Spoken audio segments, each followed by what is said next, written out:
programs in English that we do here at the center.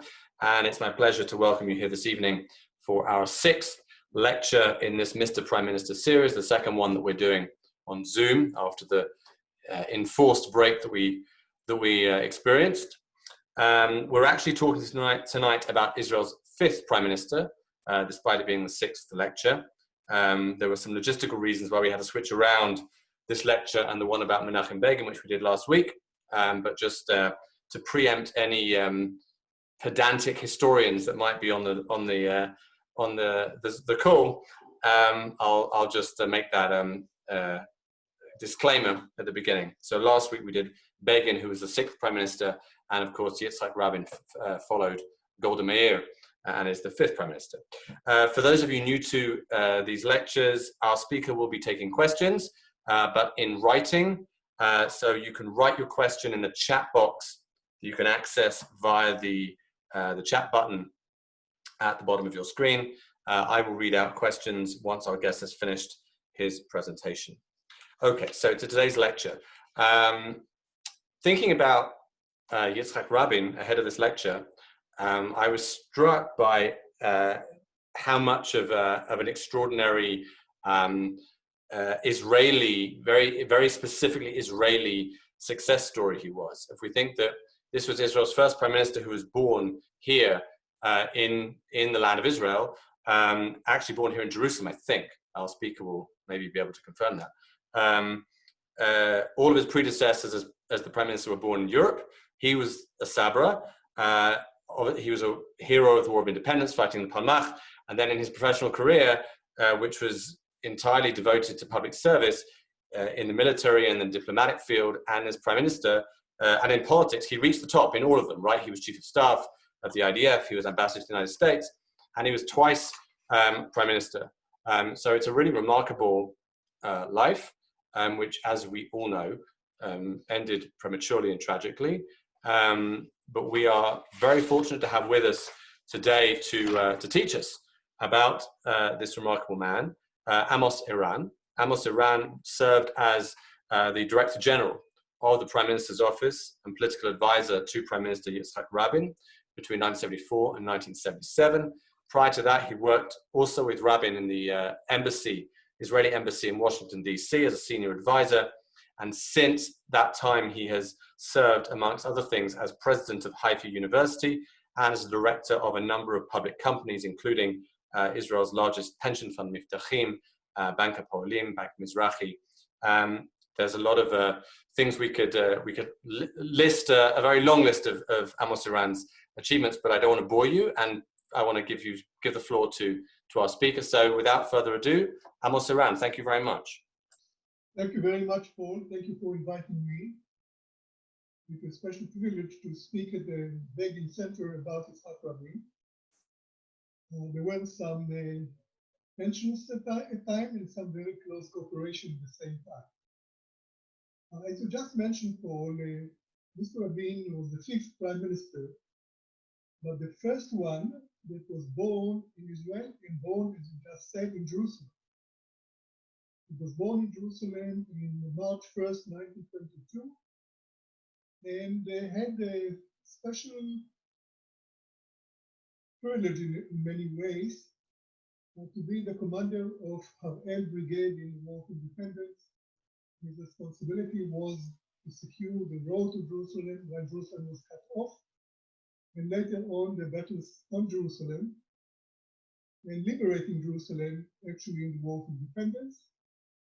And I think it's a very unique opportunity or unique situation that he did it again in 1967, being the chief of staff of the armed forces, with United Jerusalem in the Six-Day War. So Amos, I'm sorry to interrupt you. I wanted to ask, could you speak up a little bit? Some people are saying that they're having trouble hearing. Okay. To repeat what I said or to continue? I think continue. Okay. Now, we should remember that Mr. Rabin became the 5th prime minister shortly after the Yom Kippur War. It took he took his position as Prime Minister in June of 1974. After a very, very tough war, and the major challenge for him just in the beginning was to reach the interim agreement with Egypt on one side, Syria on the other side, as well as the United States in a parallel way. And that was achieved through very tough negotiations through Dr. Kittinger and his team, with shuttle diplomacy that took place many, many days and nights. It failed in the first attempt in March of 75, but it succeeded later on. The agreement was reached and signed on September 1st, 1975. I want also to emphasize the fact that it was, as I said, a parallel agreement with the United States to assure us some guarantees and some assistance programs that were parallel to these agreements, to those agreements. But what I want to emphasize is that this is the first agreement with an Arab country that a special paragraph was the center part of this agreement that said the following: this agreement will be superseded by a peace agreement. And shortly after when we signed that agreement, we flew to a secret meeting to Morocco with all the importance of Morocco, of King Hassan V, that basically we were in touch with him previously. What we asked him is to help us to establish a secret line, a secret contact with the Egyptian government to be able to pursue to establish some infrastructure for continuation of some understanding and later on agreements that basically paved the way in many ways to the meeting that took place between Sadat, Vice President Mr. Tohami, and Dayan, Defense Minister. And apparently, the fact that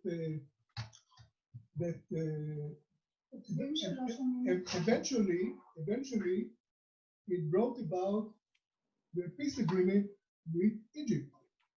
That this was one of the major achievements of those negotiations that started earlier.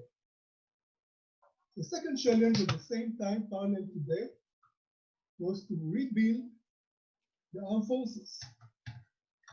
That was a very tough war that took about, as all of us know, about 19 days, with a high rate of casualties, as well as the necessity to rebuild and rearm the military capabilities. And we had here a major challenge. You know, you have a concept of whether you have an army that has a state or a state that has an army. The demands of the army for all those challenges were tremendous as far as the budget is concerned. And during those contacts, the Chief of Staff basically resigned at least twice. His resignation was not accepted, but apparently the idea was that you cannot really spend so much on defense. You need to allocate substantial part of the budgets for domestic needs, especially education. The budget of education was doubled, housing, welfare, health. And that was a very tough conflict between the military necessities and the needs to build a civil society in a balanced way. So this was the major challenge, just from the beginning. In a parallel way, we worked around the clock to be able to meet all those needs in both fields. So this was the major, as I said, the major challenge just from the beginning. Then was another aspect that was extremely important, is to establish, to enhance contact with King Hussein. You should remember that the borders in the east are the longest one. The stability of the Jordanian government was an essential element in Israeli security. And today we will be going over how to join a Zoom meeting. We've got a couple options, but we'll go through the first one by email invitation. Once you receive an email invitation. Excuse me, now we are back. Okay. So the second challenge, as I said, was to establish some credible relations with King Hussein to continue that tradition that started before Rabin became prime minister. But between 1974 and 1977, there were 8 secret meetings between King Hussein and Rabin. I accompanied him to most of those meetings. And my responsibility was not just to arrange the meetings, but also to report about them shortly after the meeting took place to Dr. Kissinger, that was in picture all the time. The code name of the meetings were Lift, and I was supposed to call him and to brief him directly. And at one time I remember I was late, and the Jordanian, usually the king used to come with his prime minister, and even when he was not the prime minister anymore, he continued to participate in those meetings, and he reported to Kissinger immediately after the meeting. And the office of Mr. Kissinger called us and said, "Where's your lift?" The Jordanian lift was already here. So apparently the ability to create those credible personal relationships, in addition to defining joint interest, regional interest, were essential to sign the peace agreement between Jordan and Israel in Mr. Rabin's second term in 1994. So that was a very important element in our priorities. Another aspect that was very important was the Lebanese side. We witnessed a very tough start of the Civil War, and later on skirmishes between the Christian leadership and the local Lebanese leadership. And we were approached by the Christian side, and they asked for our assistance, and we were very careful in handling that matter.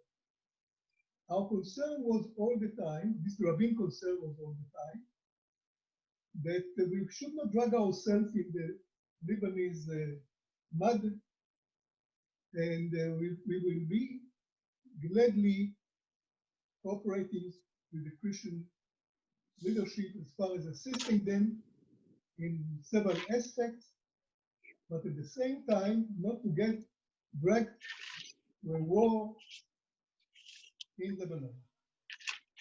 And I remember a very dramatic meeting that took place on an Israeli Navy boat, a dark night, west of Julia, while we met with the Christian leadership, and we felt, or Mr. Rabin felt, that they want to drag us deeper and deeper to their internal conflicts there.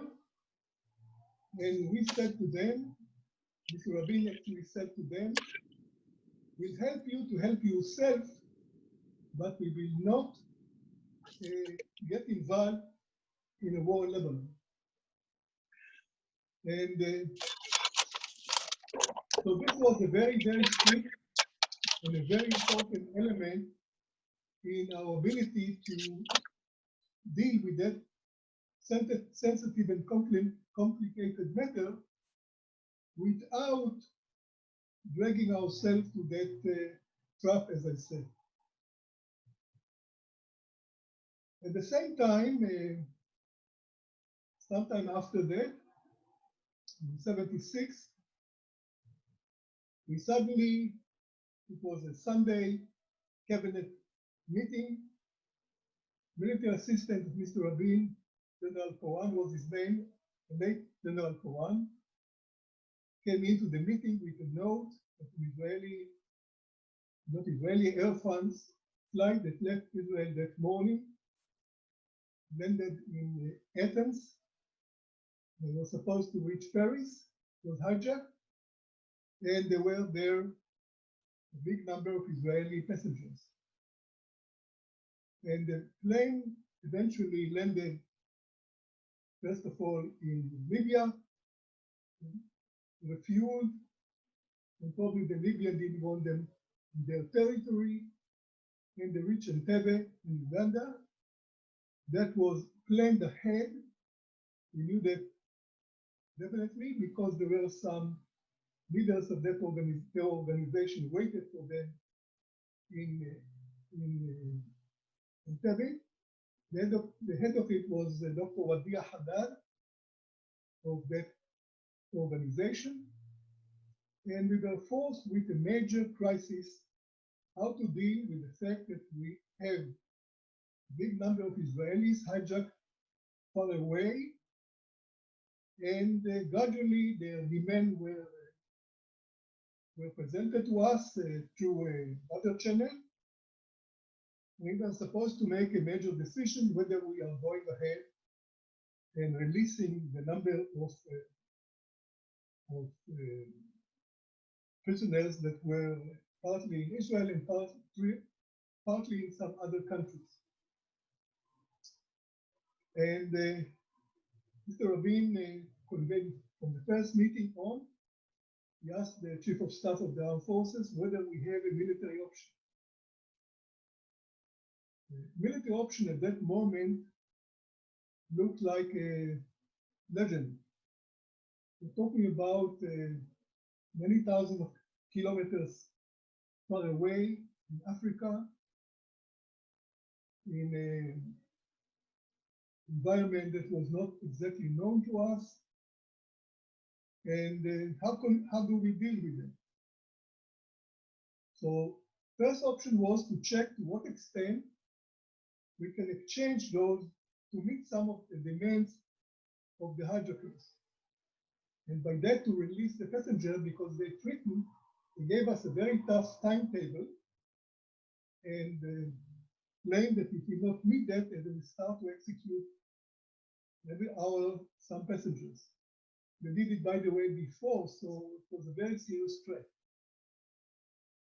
And at that juncture, Mr. Rabin asked me to meet Mr. Begin, talking in Begin Center, and to explain him the situation and to explain him if we do not have any other alternative, we might release some of the terrorists that are in our hands and try to deal with the terrorists that are in other countries. But it will not be the same list that they send us. We wanted mostly the terrorists that do not have blood in their hands. And I must say that Mr. Begin, after, of course, he was not so willing to cooperate in the fact that they are going to release terrorists, but after I explained to him that we might not have any other alternative in those circumstances, he stood up, shook my hand and said, please tell Mr. Rabin, if that will be the only alternative, I will not object it. And so apparently, we gained some time. That was not the basic intention. We checked seriously possibility to release some of those theories, although, as I said, not the same ones that they wanted us to release. And in the meantime, we gained the time. The army was able to prepare the rescue plan. Several rescue plans were presented to Mr. Rabin. He did not accept the first one of two plans. It took more time. And the operation took place basically on July 4th, 1976. And we know now the outcome of all that. All of us were very saddened that the commander of one of the major units in that operation, to remind you that the commander of the operation was General Dan Sharon, that became later on the chief of staff. But Yoni Netanyahu was the commander of the major force that was supposed to enter the terminal and free the hostages. We were very sorry to learn. We watched the battle, whatever took place, and immediately we got a report that it took place. And it was a very dramatic event. I just can tell you two aspects of two episodes of it. One, we went to the airport to welcome the first plane with the hostages, and the captain jumped from the plane and he hugged Mr. Rabin and said, Mr. Prime Minister, I want you to know that even God worked overtime tonight. Second thing was that one of the first messages that we got that early morning came from King Hussein to Mr. Rabin, and congratulating him for that courageous operation in a very warm way. But what was very interesting in the sense that the following day I looked on the ticker of the news and I saw a statement of the Jordanian ambassador to the United Nations condemning Israel for that terror act in Entebbe, Uganda. And on one side, we got a congratulating message from King Hussein himself. His ambassador in the UN condemned us. So I took that ticker and showed it to Rabin.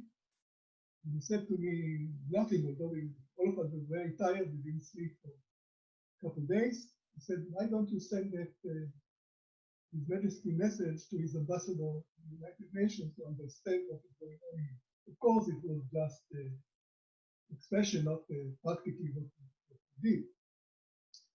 But to sum up, I just want to say that on the domestic, the first term of Mr. Rabin didn't got enough attention on his major effort in the domestic area of doubling the education budget, doubling the housing budget, health, welfare.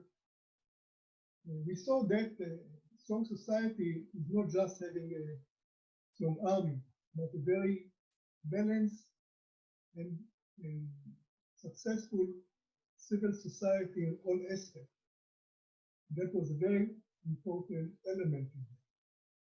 The second matter was, of course, to enhance our special relationship with the United States. We started all that while we were in Washington, and Mr. Rabin, as ambassador, set the goal of establishing strategic relations with the United States, being able to build a substantial military assistance program, economic programs, and political support. Remind the audiences that we were able to get on the Skyhawk planes and later on the Phantom planes. And while being a prime minister, while establishing a daily contact with the White House, with the administration, several state visits, we enhanced those relationships. We got the F-15 and F-16 planes that are today still the backbone of the Israeli Air Force, establishing a very strong strategic relationship with the United States. At the same time, to find ways to build some kind of credible relations in the Arab world.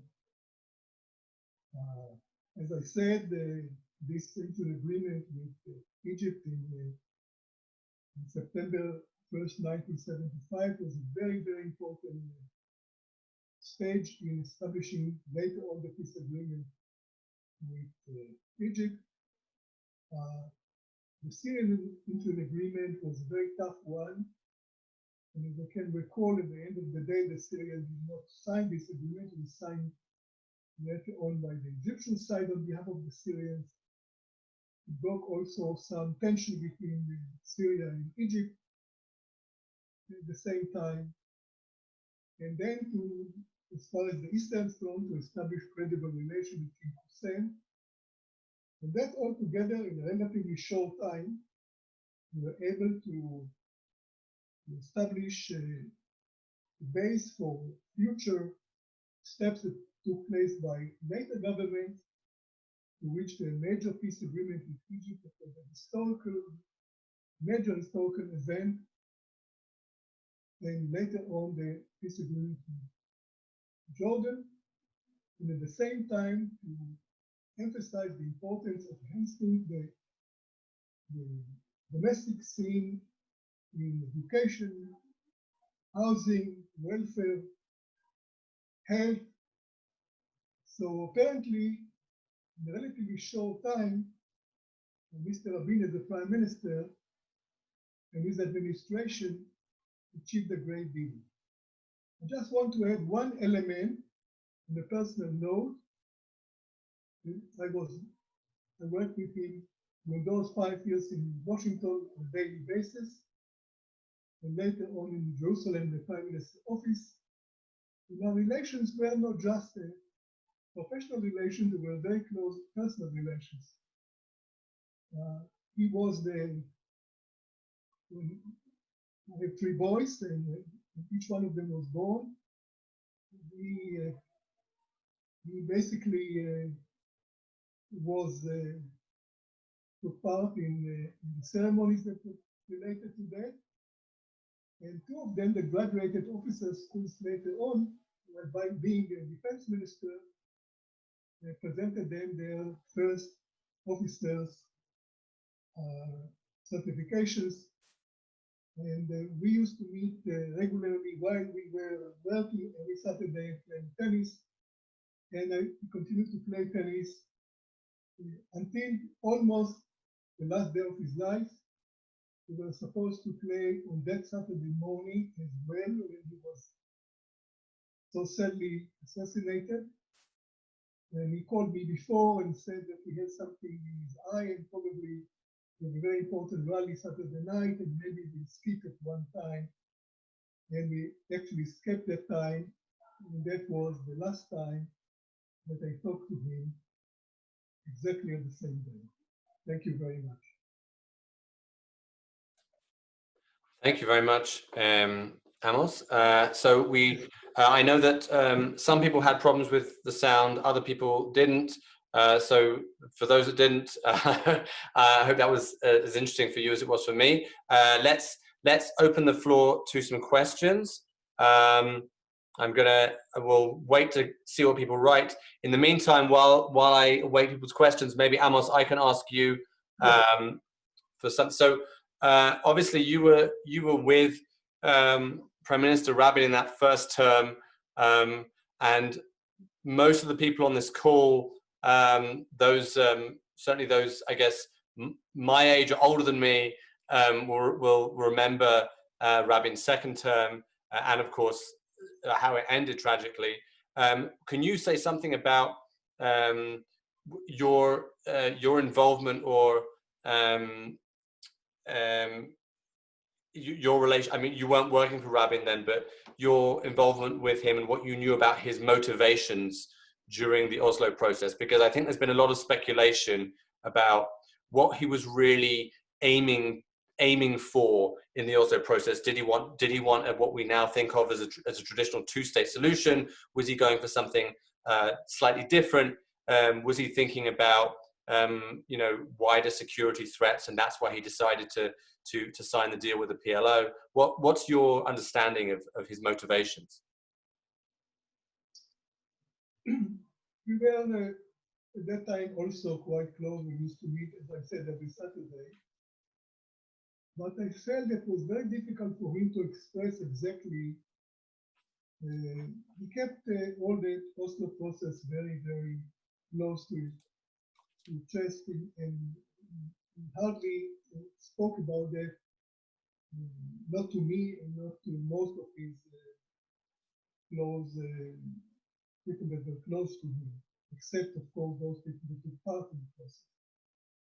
Well, my assumption was that basically he was concerned about the future of Israel remaining a Jewish democratic state, taking other considerations that took place in the territories. I want to remind you, the audiences, that when he came for the first day to serve as ambassador in Washington, at the airport was a major press conference. And one of the known newspapermen in Washington presented him a question and said to him, still called him General Rabin, how come a man like you that was the chief of staff in the Six-Day War is now becoming a clerk as an ambassador in the Israeli Foreign Office, serving as ambassador in Washington with all the importance? So he was not embarrassed by that question, but he answered the following. He said, the battle was moved now to Washington. Then always I prefer to be in the battlefield wherever it takes place. And I see the territories, most of them, and the element for negotiations and being able to establish some durable peace. So, without going to any specification, I want just to remind the audiences that on June 19, shortly after the Six-Day War, the Israeli cabinet adopted a resolution. Well, Mr. Begin was part of that government at that time and said the following: Israel will be ready to withdraw from Sinai, from the Golan Heights, still not from the West Bank. Some people objected to the withdrawal from the West Bank, and Mr. Eshkol, at that time Prime Minister, didn't want to get involved in that aspect. And basically for a peace agreement. And that message was transferred to the United States, to those Arab countries. And the answer was in Rabat conference of no negotiations, no, you remember. And that to a great extent changed the environment. But then Mr. Rabin was concerned about the demographic aspect, the moral aspect, the security aspect of it. And I think that he reached a conclusion that we must separate ourselves from the Palestinians. And if we can reach an agreement that will be able to establish some Palestinian entity, whether we call it a state, minor state, we called it a minor state in that sense, at that time, because the idea was that all that area will be demilitarized and the Palestinians will not have an army, they will have a police, even a strong police to manage their own domestic matters. And we reached a conclusion that this is the avenue that we are supposed to go ahead with. And that was basically what I could understand and grasp as far as attitude to those Oslo agreements. Okay, thank you. Okay, I have a bunch of questions I could ask. So if people aren't going to write questions, this is just going to be an interview between me and Amos. I'm going to continue speaking until someone writes in a question. I wanted to ask Rabin was defense minister during the first Intifada, and was actually, at least the way I understand it, was a notably hawkish defense minister during the first Intifada. Do you think do you think it's right to remember him more as someone who was as they say in Israel, a bitachonist, like a security focused figure, or and that was his main sort of motivation, or was there something much bigger going on in his considerations? Much bigger than that. He was Mr. Security from a very early age. He said about the Battle of Jerusalem, he was at that time 26 years of age. He was the commander of our brigade in the War of Independence. And he served in the army altogether about 30 years, and then understood the limitation of power. I think one of the, if I can characterize leadership in that way, coming from the military side, he realized in a certain stage what are the limitations of power, limitation of Mr. Security. We must find a way to live in this region in a way that will meet our aspirations and to understand our neighbors, and to be able to build a joint future on a regional basis. And in that aspect, he was much above Mr. Security.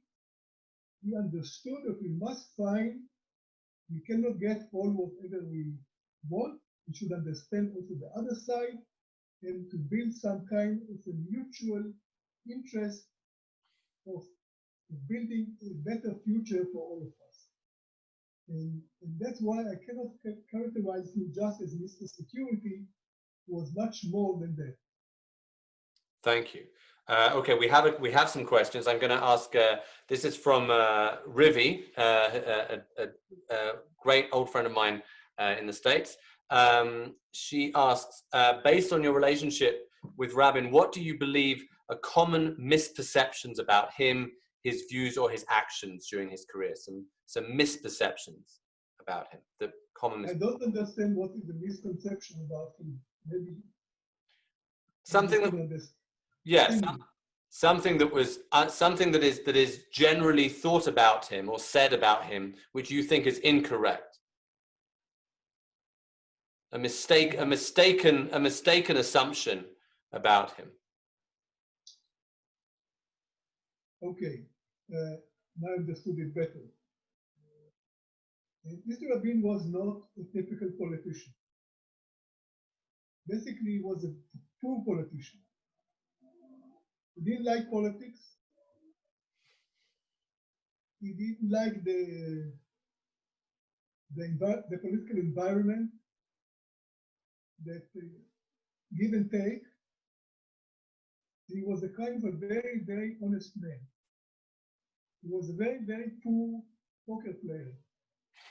He never played poker, but if he would play poker, he would be a very, very poor poker player. Because you could see on his face, and the color in his face, his attitude to matters, even if he didn't express it in words. And he couldn't hide his feelings.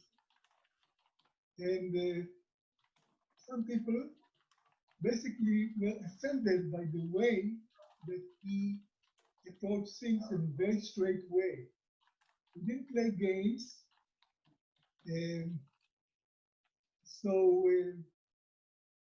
As I said, he was much more than a statesman than a politician in that sense. And unfortunately, in a political environment that we live today, and lived before, combination of a politician and a statesman probably is what is required. You cannot be just a statesman, you must be elected by people. You must be able to meet their aspirations and cater to some of their wishes and demands. And the misconception was in that sense that even if he did not react very positively to a certain aspect doesn't mean that we didn't appreciate those people. Even Mr. Begin, I must say, when I said tension, I want to remind the audiences that when we signed this interim agreement in Egypt on September 1st, 1975, Mr. Begin, and that was agreement that basically paved the way for peace agreement, and we withdrew from a very, very small part of Sinai, and Mr. Begin not just rejected that agreement, he gathered thousands of people to demonstrate against it. And while the ceremony took place, we couldn't leave the place. Thousands of people were gathering against that agreement. The major speaker against it was Mr. Begin himself. And I guess that by being Prime Minister, Mr. Begin saw things differently. As Sharon used to say, that you see things differently from a different place that you are in. So his conception was probably in a sense of not being a man that with very nice manners, and he didn't mean much, but he was very straightforward, very genuine, and he expressed exactly as he thought without playing games. Okay. There are two questions which are similar. I'm going to ask them together and you can answer them. One, that both of them are asking about what you think Rabin would think about situations today. One of them is very specific, asking what you would think about the situation in Israel, particularly with the Sipuach, with the annexation proposal. And the second is more broadly, what would he think of the current situation in the region, in the Middle East? You know, this is a very difficult question to answer. Rabin is not with us for over 20 years to say how he would approach those things. But I can say from experience, he was against a unilateral act. He wanted to reach some kind of a breakthrough in agreement, understanding in a kind of a agreement between the parties, and not in a unilateral way. And if I must take a chance of being able to speak about that, I'm sure that he would not favor the annexation the way that this part of it was presented, seeing it also on a historical and historical perspective of ensuring a Jewish majority in a moral standing, without taking unilateral action, that at the end of the day would not serve the real Zionist agenda, being a stable, moral Jewish state in that sense. So I would say that he would not, as far as I can project, of course. Maybe some people might think differently, but from my own experience of many years working with him, he was very, very careful in all those activities, and would reach some sort of make every effort to reach an understanding and not a unilateral act. Okay, and the question about the wider region, if we think about the Middle East today, particularly maybe I guess what's happening in Syria, the threat of Iran, which I think Rabin actually did talk about even back in the early 90s, that he talked about the threat of Iran, but obviously that's become a more urgent threat these days. Can you speculate on what he would think about that, and also, as I said, the chaos going on to our north in Syria? Okay, here I'm not speculating. Okay. I can say definitely one of his motives to reach an agreement with the Palestinians is because he saw the Iranian threat as a very, very serious threat. And he was very concerned that about first of all, he had a very close relation in the earlier stage with Shah of Iran, and he had several secret meetings with the Shah in Iran while being prime minister in his first term. And he was very concerned about the Ayatollahs who took over, and gradually their nuclear aspirations and how it would affect the future of Israel. And he was very concerned. He saw that as a major threat. And to be able to deal with that, he wanted, first of all, to reach some kind of agreement and understanding with the Palestinians and not being in several fronts at the same time. Okay, thank you. I don't think we have another question. I wanted to ask something you mentioned about the his domestic agenda as prime minister. It's he was. It's kind of difficult, I think, sometimes for non-Israelis to think of the Israeli political scene.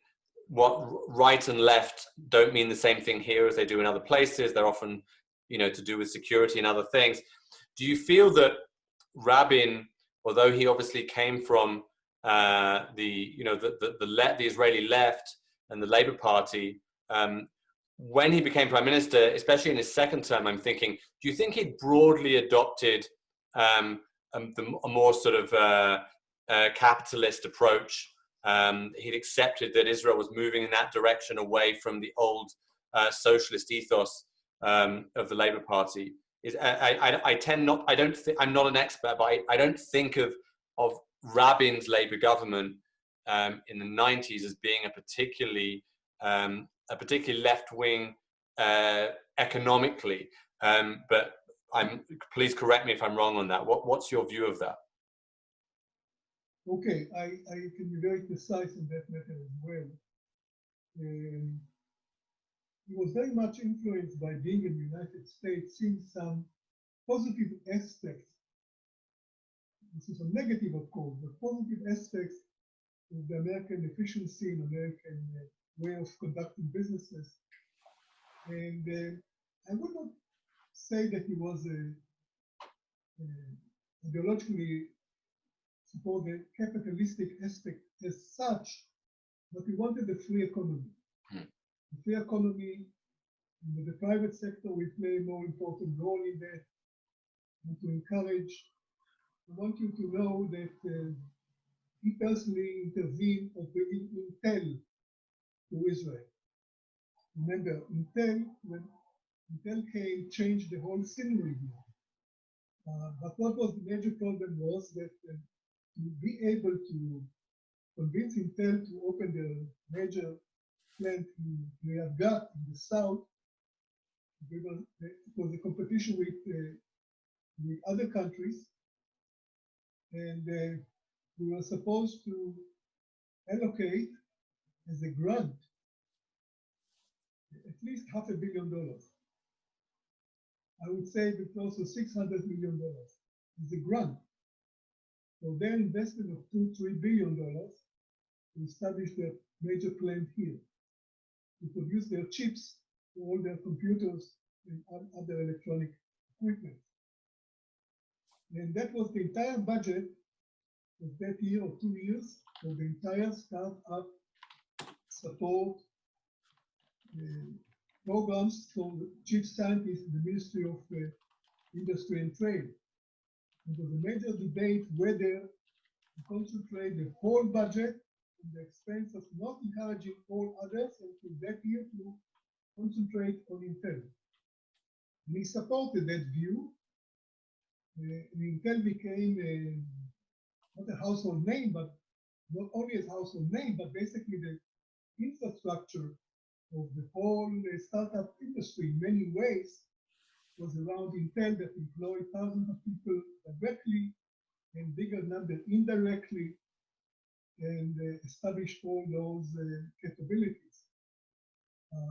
And that was not part of the Eastern Europe industry. It was a completely American company with American values and industrial relations. It was on a positive side.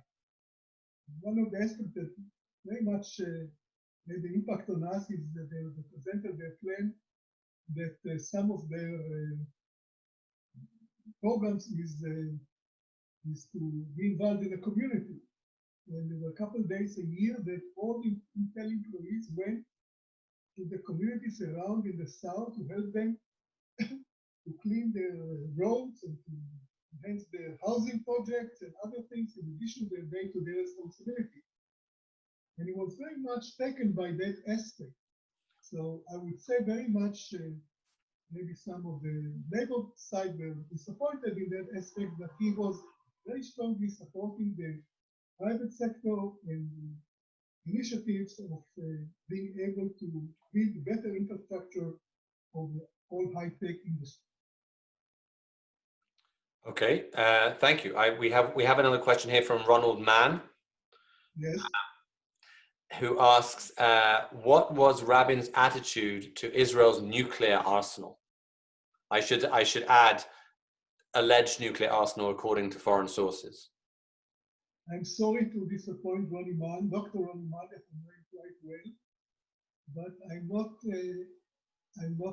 but one of the taboo that I'm not talking publicly in any ways with our subject. I want to apologize, but I cannot answer that question. Okay, understood. We have a question here.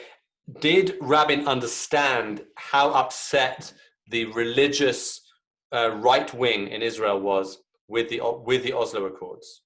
Like, as in, I mean, obviously we know one of their number took it to its most extreme conclusion, as we know. But even aside from Yigal Amir, the bulk of the religious Zionist public were against the Oslo Accords. Did he understand where that came from? Did he have some sympathy with it, or was he just really very much against their whole kind of ideological approach? He understood them, but he saw the interest of real politics in a way that he didn't pay too much attention to that, to those objections in that sense. That he has an aim to achieve and he wanted to achieve. And one of his, if I may say, mistakes was that he believed very fully of the ability of the Secret Service here to guard him. And more than one occasion, I tried to convince him to wear a bulletproof jacket of some way, another thing. When I talked about that, he was even offended. And he didn't want even to listen to that. And he had 100%, he was confident that the security service here is his bullet. Without his bulletproof jacket, he doesn't need anyone to carry. And that definitely was a mistake in that sense. When we understood those elements used to meet, by the way, not known, but used to meet rabbis, and used to meet, he was very close to Chabad. We used to go often to Kfar Chabad. We attended some of their ceremonies. We used to meet rabbis from time to time. We understood the religious part of it. But we thought that the aim is to achieve some coexistence in that region. And we did not, in that sense, despite the fact that we understood it, but we thought that his responsibility as a leader is to lead to that direction and not to be affected too much by those elements. Okay, thank you. Okay, I think we will finish there, and okay. And thank Amos Eiran very, very much for his time. We've learned a lot. Rabin was a fascinating man, and as I said in my introduction, someone whose contribution to the state was immense. and you've really enlightened us tonight. Thank you very much, Amos Eiran. I will say to everyone here, next week we'll be hearing about Yitzhak Shamir, and I will send everyone here details of that, but it will be next Wednesday at 8:30. So thank you, everyone. Have a good evening or a good day, and bye. Thanks, Amos. Thank you very much. All the best. Bye-bye.